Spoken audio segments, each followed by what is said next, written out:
Contradictions and gaps can hollow out even the most compelling narratives. And in the Madeleine McCann story, those small hollows have widened into deep, troubling fissures. The case that captured headlines around the world has always been a mixture of official statements, media speculation, and eyewitness testimony.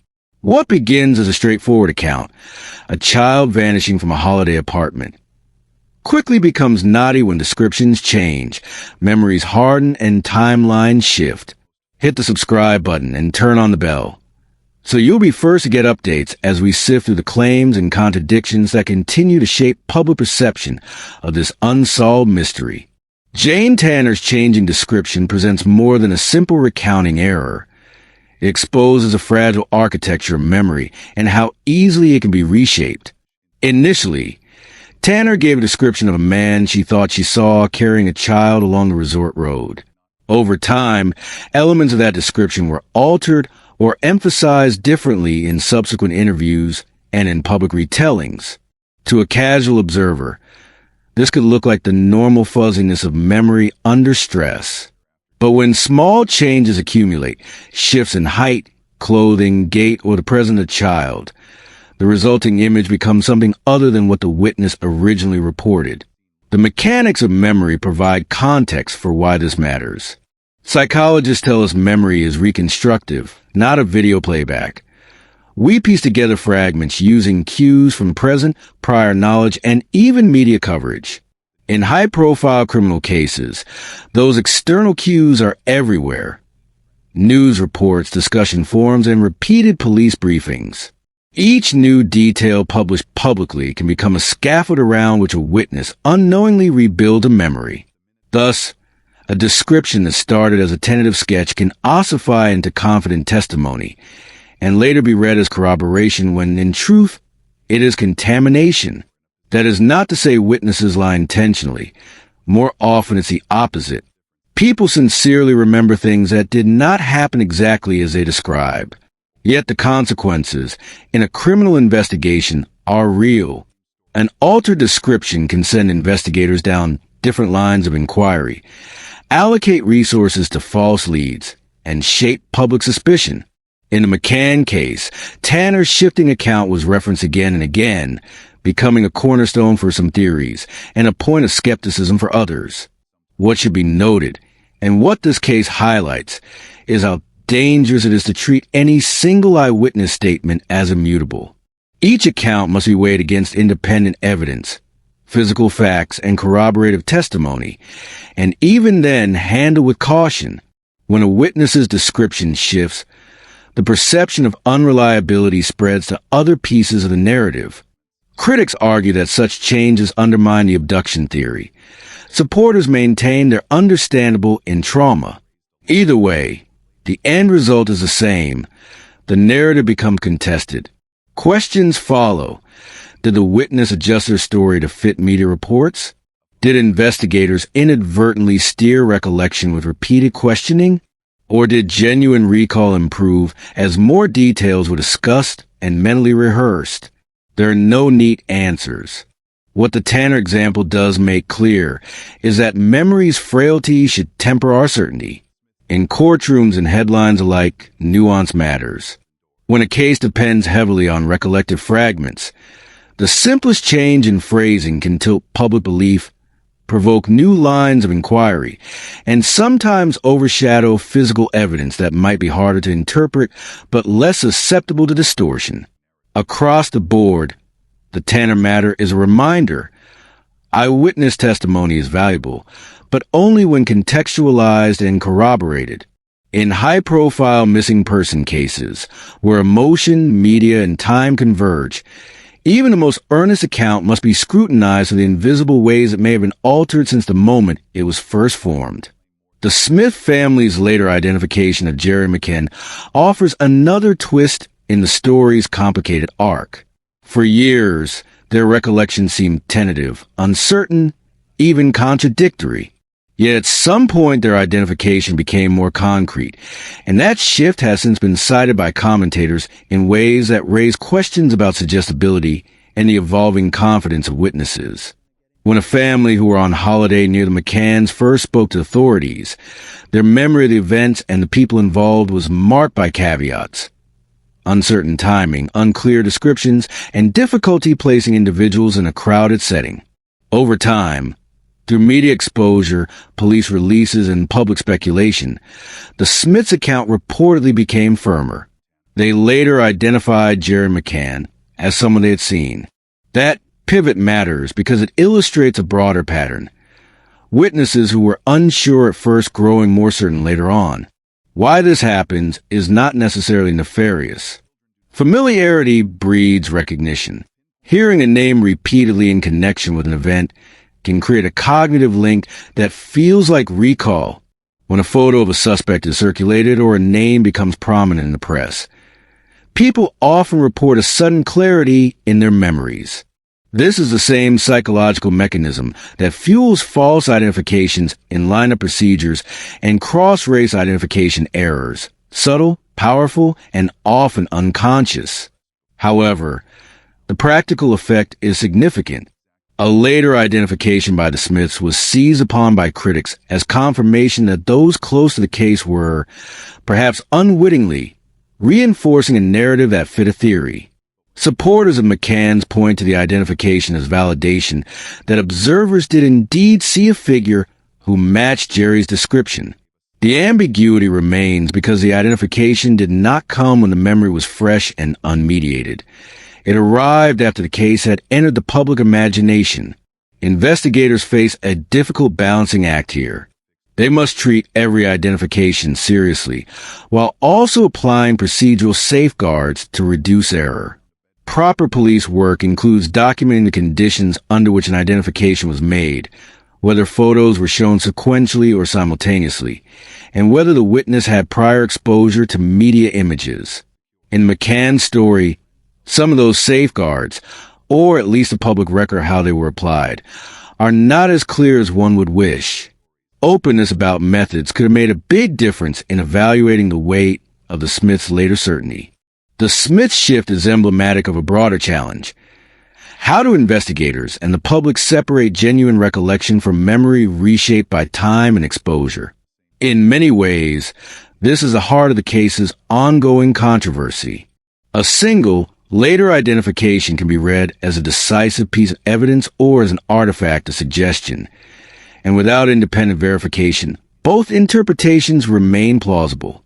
What is crucial is cautious interpretation, procedural transparency, and an awareness of how testimony can be unknowingly altered by repetition and context. Across missing person investigations, especially those with intense media scrutiny, the Smith family example teaches a clear lesson. An identification should open questions, not close them. It should prompt further verification and encourage investigators to seek physical corroboration. Above all, it should be a reminder that confidence expressed months or years later is not the same as accurate recall formed in a calmer, earlier moment. One of the most striking patterns in the McCann narrative is how witness memories, initially cautious and uncertain, seem to gain confidence as the case unfolded, a trend that appears to contradict well-established psychological research on memory decay. In the scientific literature, memory is expected to fade and fragment over time, not resolve into more precise recollections. So why did several witnesses in this case become more emphatic about what they'd seen? To unpack that, it's important to understand the social forces acting on memories in high-profile cases. Public discussion, media coverage, repeated retellings, and investigative interviews all provide repeated cues that can consolidate particular details. When a witness hears the same detail mentioned repeatedly, for example, the notion of a man carrying a child along a resort pathway, their own recollection can begin to align with that narrative. This is called social contagion of memory, not a malicious effort, but a natural human tendency to conform recollections to shared accounts. Rehearsal also plays a major role. The more often a person tells a story, the more fluent and confident they become in telling it. That fluency can be mistaken for accuracy by both the witness and by observers. A memory told and retold becomes smoother, easier to articulate, and therefore more persuasive. But that does not necessarily mean it becomes more true. It can, in fact, drift farther from the original moment as new details are integrated. Investigative methods themselves can accelerate this effect. Repeated interviews, especially when conducted without careful safeguards, can introduce leading questions or implicit expectations. For example, if an interviewer asks whether a witness saw a man carry a child, the repeated mention of that scenario can create a template the witness uses to fill gaps in their recollection. Over time, the witness's answers may shift from, "I thought I saw something," to, "I'm sure I saw," simply because the narrative has been rehearsed and reinforced in multiple contexts. This phenomenon is particularly dangerous in cases reliant on eyewitness testimony. When memories harden into certainty, they anchor theories and feed public opinion, all while remaining vulnerable to contamination. The McCann case shows how group confidence can grow in parallel with increasing public attention. Witnesses who were initially hesitant became pillars in narrative that has, for some, replaced doubt with conviction. That does not mean all later formed confidence is false. Sometimes further reflection or corroboration can genuinely enhance memory, but broad patterns in psychological research caution us. Increasing confidence over time is a red flag that should prompt scrutiny, not blind acceptance. For investigators, this means prioritizing contemporaneous notes, early interviews, and physical evidence, rather than relying primarily on memories that have been exposed to media, public commentary, and repeated questioning. Beyond the technical implications, the apparent discrepancy between expected memory decay and observed memory hardening has broader social consequences. It influences courtroom strategy, media narratives, and the public's appetite for closure. When the public sees witnesses becoming more certain, they may assume the truth is finally arriving, which can distort discourse and pressure legal authorities toward premature conclusions. The McCann story underscores a need for investigators to recognize these psychological dynamics and to communicate clearly about the limitations of later testimony. It also highlights why independent corroboration, CCTV, forensic data, or other contemporaneous records is so vital. In the absence of such anchors, memories that grow more confident over time can mislead as readily as they illuminate.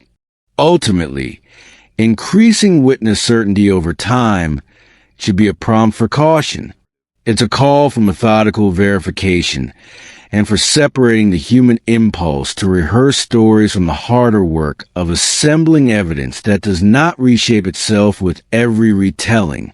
The Tapas Seven, the group of friends dining together that night, provided accounts that have become a central element in the case's tangled timeline.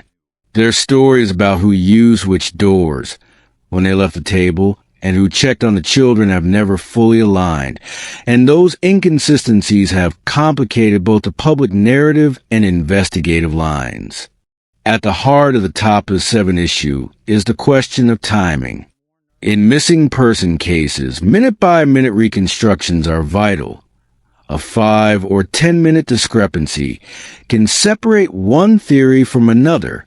Members of the group offered varying statements on when they checked on the children, which doors they used to enter or exit the apartments, and even how they coordinated their movements. Small differences in these accounts, like whether someone left through the terrace door or the front door, or whether doors were locked or ajar, can create cascading effects on where attention and suspicion fall. These inconsistencies are not just clerical. They intersect with the legal and investigative processes. If investigators cannot confidently place key people at certain times or locations, it becomes difficult to rule in or rule out certain scenarios. For example, if someone's timeline suggests they were elsewhere during a critical 10-minute window, that alters how their actions are assessed. When multiple accounts conflict, establishing a reliable chronology becomes a forensic task, dependent on physical markers, such as CCTV footage, call records, or independent witnesses. What adds to the unease is a perception, noted by investigators and commentators, that some of the Tapas Seven narratives sounded rehearsed. Phrases that appear across multiple accounts, similar language describing the same event, or synchronized details can give the impression that the group discussed their stories and then presented a common version. Whether that perceived rehearsal was conscious and conspiratorial or a natural byproduct of shared experience and subsequent conversation is contested, but the result is the same. The credibility of those accounts is harder to accept uncritically. Group dynamics also matter. In social settings, individuals often adopt a dominant narrative endorsed by respected group members. This can be a coping mechanism, a way to create coherence from a chaotic event.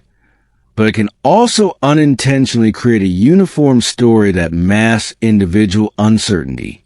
For investigators, separating individual memory from group-influenced narrative requires careful, separate interviewing as soon as possible after an event before collective rehearsal introduces common elements. When concrete evidence is sparse, the mind seeks patterns and anchors narratives to memorable images. A dream can provide such an anchor, evocative, emotionally charged, and easy to communicate to others. But symbolic theories carry risks. First, they can be seductive without being probative. A vivid dream is not the same as forensic evidence, yet in public discourse the two can be conflated. Second, symbolic narratives can bias the direction of investigation. If significant resources begin to focus on a hill because of an evocative image rather than on verifiable leads, other avenues may be neglected. Third, symbolic stories are difficult to falsify. They invite interpretation rather than testing, which makes them stick in the popular imagination long after they have been discredited or shown to be speculative. It's crucial to distinguish between a legitimate emotional experience of those close to the case, who are entitled to hope, fear, and intuition, and the standards of evidence that investigators must uphold. Dreams can be the starting point for a line of inquiry, but they should not be the end point. A hill-shaped inkblot in a dream can stimulate a search, but any physical link found must be subjected to rigorous testing and corroboration. Bert Stellander's claims that Jerry McCann's jogging route and secret footage tied him to Hill represent another example of how theories can accrete around tenuous connections. Allegations that place someone at a location, especially when combined with suggestive but non-conclusive footage, can be compelling in the public eye. Yet from an evidentiary perspective, they require careful parsing. If a suspect's routine placed them near a location considered significant by symbolic theory, that correlation alone does not amount to proof of wrongdoing. People jog near hills and beaches or exercise. Presence is not causation. The addition of video footage raises the stakes, but the interpretation of footage depends on context, timing, resolution, and corroborating data like timestamps and independent witnesses. Secret or privately held footage that cannot be independently verified is especially problematic because it can be selectively presented or misinterpreted. Stellander's claims fit into a broader pattern seen throughout this case, a handful of suggested connections amplified into broader theories that are difficult to verify. They illustrate how circumstantial links, jogging routes, proximity, and ambiguous footage can be woven into narratives that feel convincing but may rest on shaky foundations. Investigators must therefore be meticulous.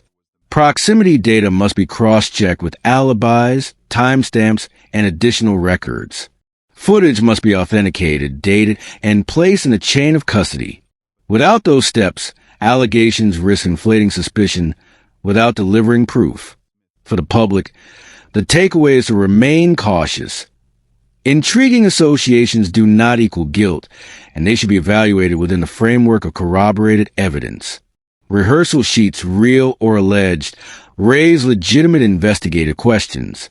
If a group had prepared statements or timelines in advance, that would be highly relevant to understanding whether accounts were synchronized intentionally. However, proving the existence and intent behind such documents is difficult. The mere presence of similar language in multiple accounts can stem from social rehearsal rather than deliberate orchestration. The alternative death theory also highlights how gaps in physical evidence invite speculative reconstruction. Where bodies, clear forensic traces, or unambiguous time-stamped records are absent, people, both professionals and amateurs, attempt to fill the void. Such constructions can be methodical and evidence-based, or they can be fanciful and conspiratorial. Distinguishing between the two requires rigorous standards of proof, something that has been elusive in this case. Taken together, these alternate theories underscore a broader truth. In the absence of decisive evidence, human beings prefer narratives to ambiguity. Narratives provide causation, villains, and closure, but they also carry the danger of supplanting careful investigation with hindsight-driven explanations. When small contradictions at crucial moments get aggregated into a single, overarching claim of staging, the burden of proof should be high. Accusations of a staged disappearance fundamentally change how a case is understood, and they demand corroboration that is rarely easy to produce. Until such corroboration exists, these theories should be treated as hypotheses, worthy of scrutiny but not a definitive judgment. A clear lesson emerges from the tangled threads of this case. Inconsistencies often point to deeper issues in truthfulness, memory, or both, but they do not, on their own, solve the mystery. In the end, the McCann case remains unresolved, balanced precariously between evidence and speculation. The contradictions we've examined, shifting descriptions, late identifications, hardened memories, inconsistent group timelines, rehearsed sounding statements, conflicting sensory reports, symbolic theories, suggestive footage, and alternate scenarios form a mosaic that resists neat interpretation. Each piece creates doubt. Together, they create a landscape where certainty is rare. What should concern the public and investigators alike is not just the existence of these contradictions, but how they interact. Memory reshaping by media exposure, group coordination through conversation, emotional symbolism that invites speculative search, and circumstantial connections that can be overinterpreted all combine to form a narrative environment that can mislead as readily as it illuminates. For anyone searching for closure, the case offers a sobering takeaway. Uncertainty does not necessarily equal conspiracy, and confidence does not necessarily equal accuracy. The proper response is meticulous verification, prioritizing contemporaneous records, physical evidence, and transparent procedures over seductive pull of tidy stories. Until such verification is achieved, this disappearance remains a haunting puzzle. We can map the contradictions, analyze the psychology behind memory, and critically evaluate the theories that grow from symbolic images and suggestive links. But the central human tragedy, a missing child and a family seeking answers, endures beyond our constructions and demands both empathy and rigor in equal measure. Wrapping up, the case of Madeleine McCann is shaped by contradictions that point to deeper uncertainties, witness memories that may be reshaped by time and exposure, and group narratives that sometimes sound rehearsed even as they contradict themselves. Symbolic theories like the Hill persist because they offer emotional closure, not because they are proven. The only durable path forward is careful, methodical investigation that distinguishes between intuition and evidence. Until then, the disappearance remains unresolved, A story where every small inconsistency can change the course of belief and where the truth, whatever it may be, still waits to be firmly established.